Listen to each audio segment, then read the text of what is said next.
Hey guys, I'm Roger Dodger Gaming, and today we are playing Spyro 2, Ripto's Rage. Today we are facing Ripto himself, and we are also completing the Dragon Shores, getting all 10 tokens, and just finishing off the game. Getting the Infinite Flame, and beating the final boss. This is my favorite boss of the series. He is a great, mix match of the two other bosses you played or beat beforehand, and I really enjoy his boss fight. I think he has a really cool kind of different power-ups compared to his other minions and stuff, and I think he just has a really cool fighting style and stuff. So today we are going to be beating him. Fairy's basically explaining that you have three types of, it doesn't say that, but basically in the fight you have three power-ups you can get. You need to collect these orbs. They'll be red, blue, or green. If you get the red orbs, whatever orb you get the last of, so like if you had 2 blue and 1 red, and the red orb is the final orb you collect, you get the red power-up. So whatever you get, orbs, basically, fire is, when you collect all the red orbs, you get the fire power-up. And if you collect blue orbs, you get a ramming power-up, so you can basically run a lot faster and be able to hit him.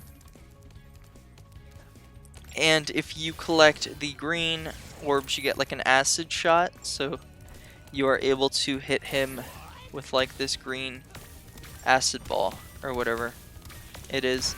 And yeah, I think this fight is pretty fun because you have to plan and try to beat him to getting the orbs. If he gets the orbs like he just did, he gets up the power up, so his fire is like a kind of blast, a fire blast he does.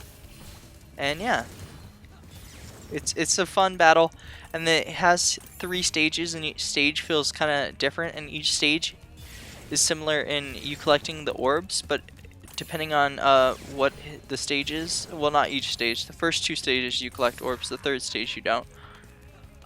But in the 2nd stage his power-ups are different than in the 1st stage, so I think it just is a nice feature that they have, and it adds some versatility, and it kind of makes sense in the context of the story, as these are supposed to be all the orbs you've collected.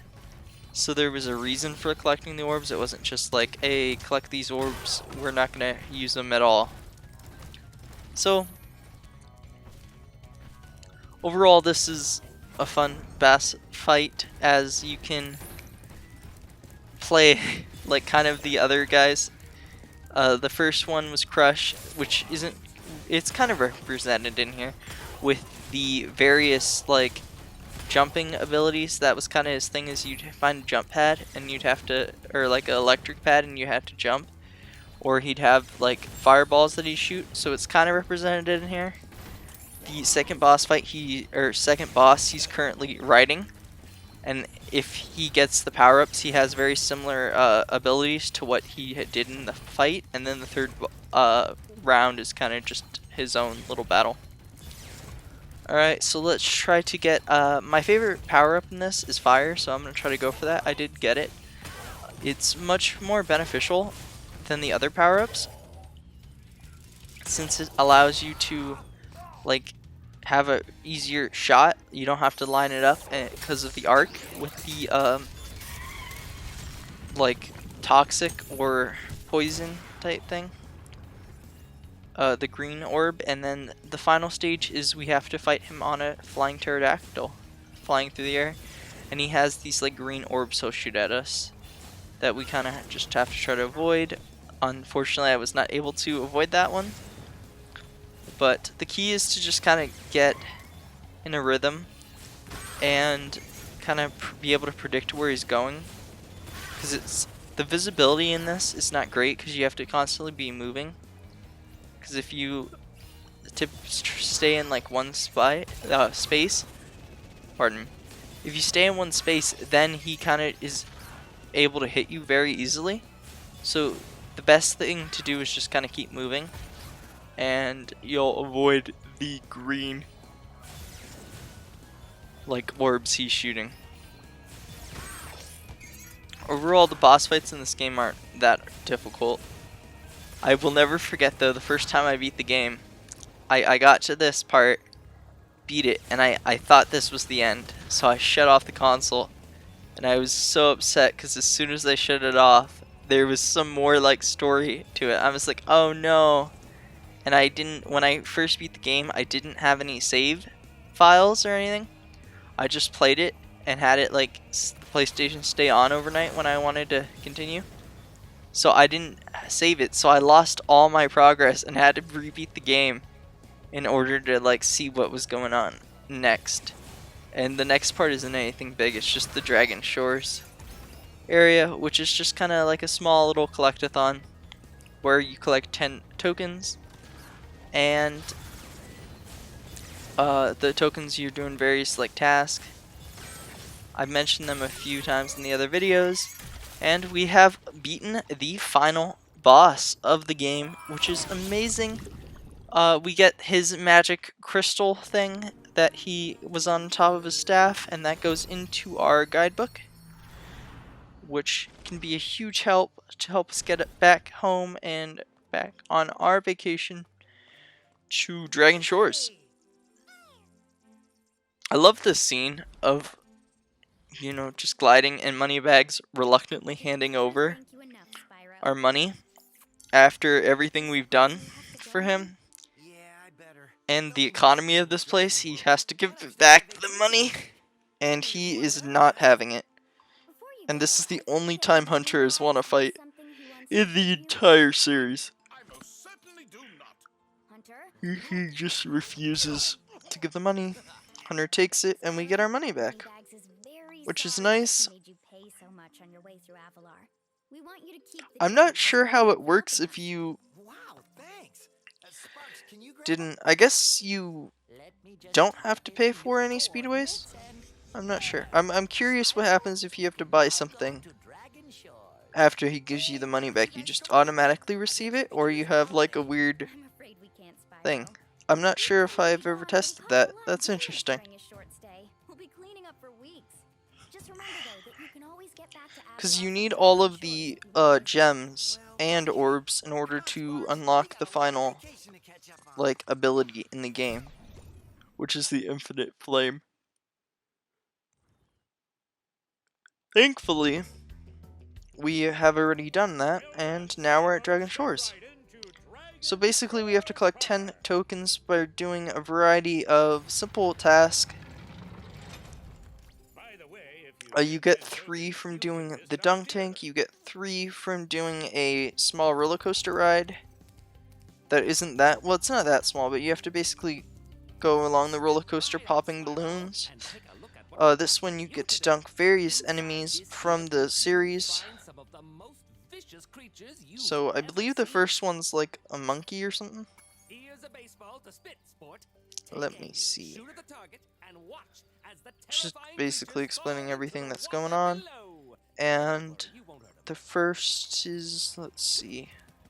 I appreciate the dunk tank. Yeah, it's a like monkey-ish creature. I forget what level that's from. I know the second one I believe is from the Fractured Hilllands, I think, something like that. It's one of the giant stone golems that they have that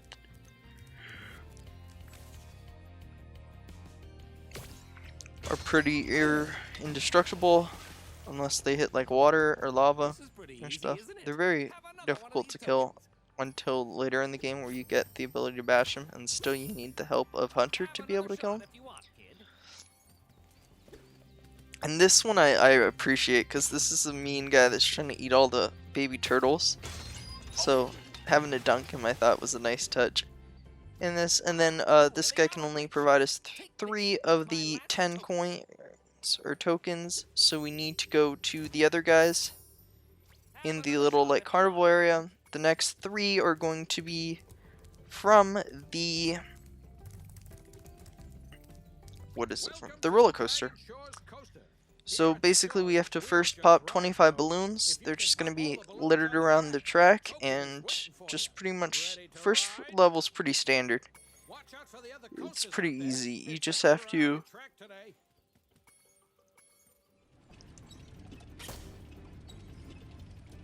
avoid some of the obstacles, like there'll be baby turtles and stuff in the road, and it's not that difficult, the first level, as long as you like kind of know what's going on and are paying semi-attention. It's not that bad. The moving obstacles are significantly harder than the stationary ones, but the next section's a little bit more difficult, with having two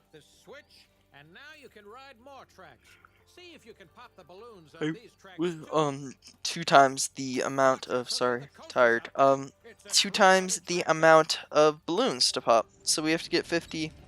They're all around the track. This time you have 2 different like sections, so you can either go, or 2 different paths in a variety of different areas. I think it's like 3 different areas where you have 2 paths you have to go through.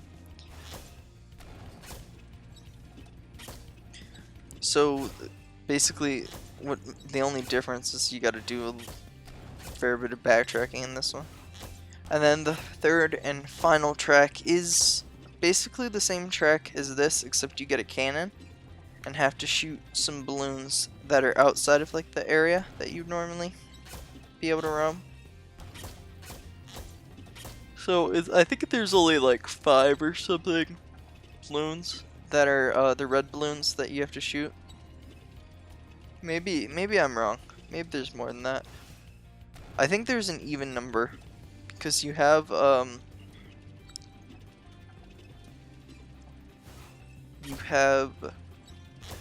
similar, like, I believe there's 2 in every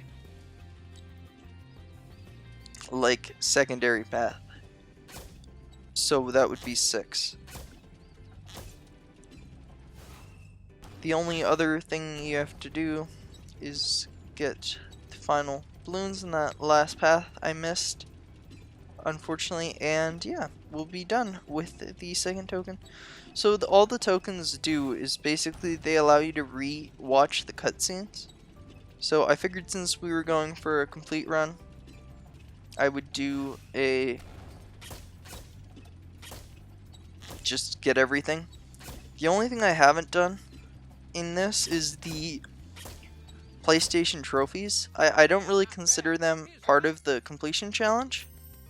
They're not difficult. I've done probably over 50% of them already on this playthrough, but the PlayStation trophies weren't in the original game, so I just did basically everything for completion in the original game, which is collect all the gems and all the orbs. So that was something I used to do and thoroughly enjoyed. So as you see, there are a variety of red balloons off to the sides, and we have access to a cannon. So it's just basically trying to hit a moving target, or not a stationary target while moving. I guess there's a little bit of a difference there. It's not too bad of a thing. It's just kind of tedious if you miss, because you have to backtrack. The obstacles are, I don't believe, get any more difficult. It's just you gotta keep dodging them. But after you do like the first run, I don't think they're adding any more obstacles.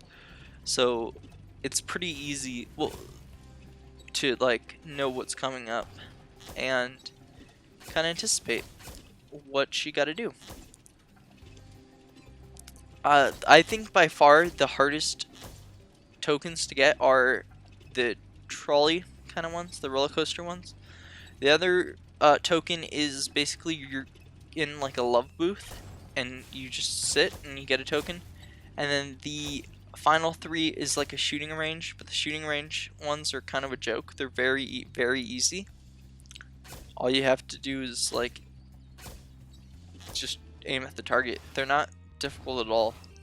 So yeah, we have finally got the 50th balloon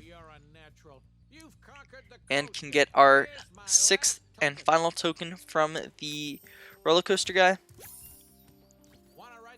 And now we're off to the love booth, and we're basically just gonna go around, see the different pairs from the variety of levels. I think this was a neat touch, just to have like see kind of gives the characters a little bit more personality, seeing who they end up with, and see who like they're just hanging out with.